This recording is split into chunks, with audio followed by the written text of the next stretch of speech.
Hey guys, it's Diana with Fabulous Fridays, and today is March 16th, and my topic for this week has to deal with the effects of undereating, and I'm going to be talking about the 3 different dimensions of eating problems, which are thoughts, feelings, and behavior.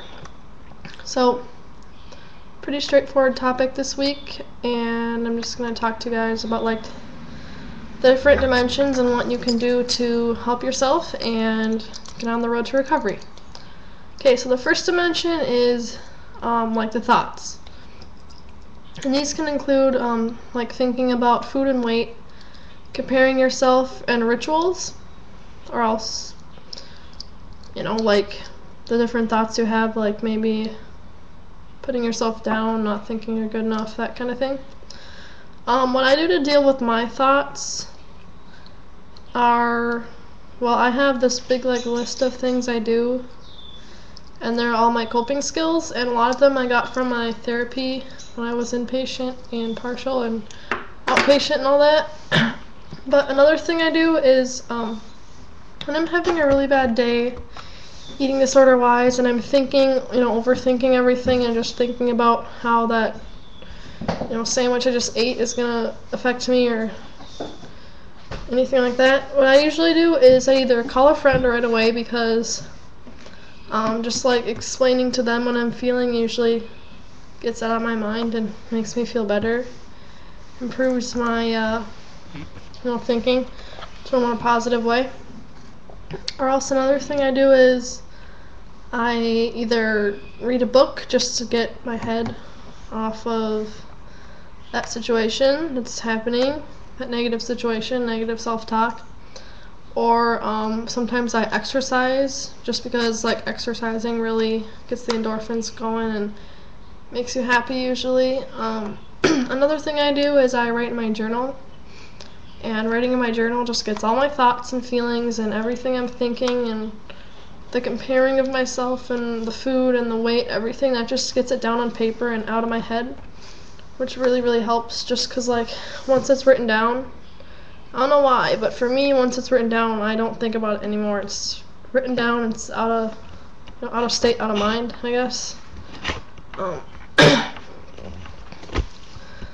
But yeah, another thing I do is when I'm having lots of thoughts, is I plan something with friends, or I go out with friends. Just because when I'm with my friends, none of them have eating disorders, and they're all very positive and happy-go-lucky and cheery, and being with them usually brightens up my day and my mood. So plus they get my mind off of things a lot usually too. And then when I'm with them, I don't know why, but eating is a lot easier. If they're all eating, then it's a lot easier for me to eat with them too. Okay, the next dimension I'm going to talk about now is the feelings. And these can be guilt, anxiety, fear of eating normally, and fear of eating certain foods.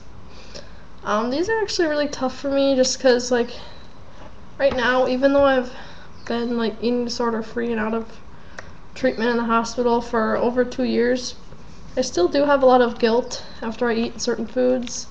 I still do have a lot of anxiety.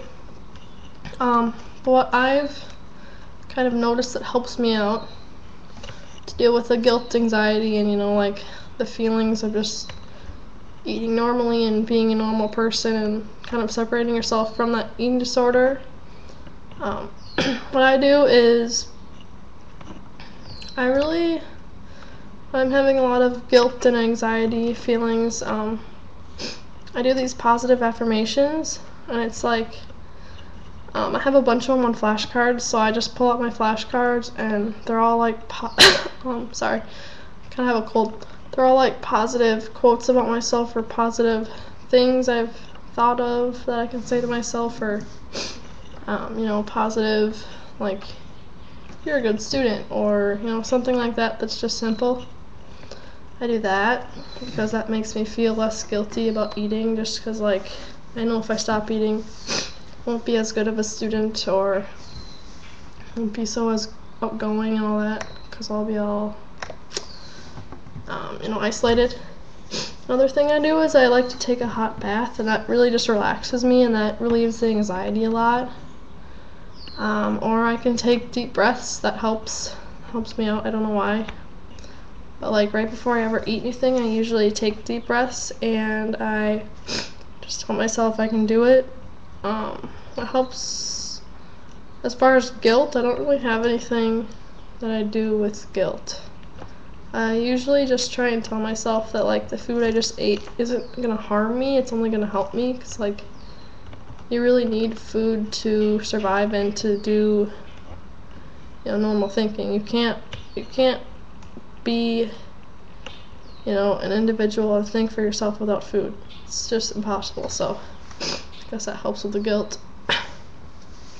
Okay, the third dimension I'm going to talk about is behavior, and this is like how you like act around food, and you know, binging as a result of undereating, and if you take like slimming pills or laxatives or diuretics.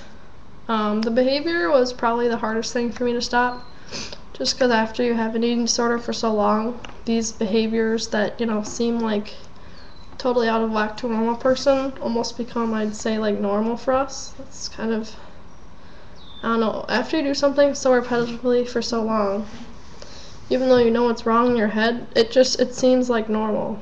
So yeah, a lot of people have trouble with the behaviors. I guess what I would suggest is getting help right away. You know, the longer you have an eating disorder and the longer you do these behaviors, the harder it's gonna be to stop them. So if you know, have an eating disorder, or a friend does, or someone you know has one, try and get them help as fast as you possibly can. I know people that have had it for years before they get treatment don't recover as fast or as easily, opposed to someone that's had it for maybe a couple months before they get treatment, just because the longer you have it, the longer it's going to take to get rid of it. It's not always the case, but that's kind of what I found, what I've noticed. Yeah, but if you go into like a partial or an inpatient treatment center, they're going to stop the behaviors like right away. They're not even going to allow them. Everything's going to be locked, so you won't be able to purge if you're bulimic, or, you know, starve if you're anorexic, or overeat. You know, they regulate everything. You're not going to be able to binge and all that. They really do regulate everything. They give you a meal plan, a certain amount of food. You're not allowed to go to the bathroom a certain amount of time after you eat. And usually they have like different goals. Like if you've been there for a little bit, they'll give you unsupervised bathroom time, but that's something you have to earn. But yeah, the behaviors, those are hard. Those are really hard. Especially if you, you know, come from inpatient to partial. That was the hardest transition for me, just because inpatient, everything was so regulated. Then coming back to partial and being home alone, it was hard for me to transition from being, you know, someone watching me 24/7 to being home alone and having to trust myself enough to know that I wasn't going to do my behaviors.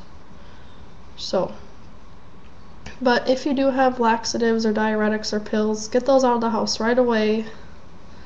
You know, if you're purging at home, tell your parents to like put a lock on the bathroom door so you can't get in it, or have someone home with you all the time. If you're going back to school, maybe like eat with the nurse for a while until you're regulated enough. But yeah, today was just kind of like the effects of undereating, and again, I'll tell you the 3 dimensions are the thoughts, feelings, and behaviors, and I've done my best to outline some ways to, you know, get rid of these different things. But if you guys have any questions, you can always message me, and I will probably put my personal channel on the link in the sidebar. So bye guys, have a nice weekend.